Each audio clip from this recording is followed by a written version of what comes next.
ఇలా ఈ తెలంగాణలో మన దురదృష్టం ఏంటంటే ఈ తెలంగాణ ఈ పరిస్థితిలో ఇలా ఆ అమ్మాయి మేజరా మైనరా అనే చర్చ జరుపుతూ ఉన్నారు బీజేపీ వాళ్ళు. దానికి తోడు కొన్ని పత్రికలు కూడా క్విడ్ ప్రోకో కింద జరుపుతున్నారు నా అనుమానం. దయచేసి క్షమించండి ఇక్కడ మీడియా మిత్రులు.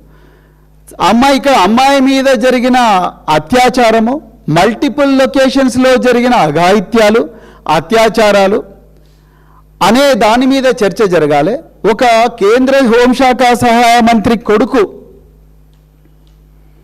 ఇంత విచ్చలవిడిగా బాధ్యతారహితంగా చిన్నారి అమ్మాయిలను లేకపోతే మహిళలు వీళ్ళతో విచ్చలవిడిగా బిహేవ్ చేస్తూ ఉంటే ఇంత బాధ్యతారహితమైన ప్రవర్తన మీద జరగాల్సిన చర్చ చివరికి ఎక్కడికి దిగజారిందయ్యా అంటే ఆ అమ్మాయి మేజరా మైనరా, బోన్ టెస్ట్ చేయాలన్నా లేకపోతే జిహెచ్ఎంసీ టెస్ట్ చేయాలన్నా, ఆ టెస్ట్ చేయాలన్నా, ఈ టెస్ట్ చేయాలన్నా, సరే by last okay me worst కేసులో ఆ అమ్మాయి ఒక్క రోజుతోనో ఒక నిమిషంతోనో మేజర్ అని తేలుతుంది.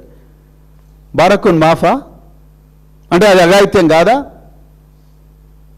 ఇది అఘాయిత్యం కాదా చెప్పండి.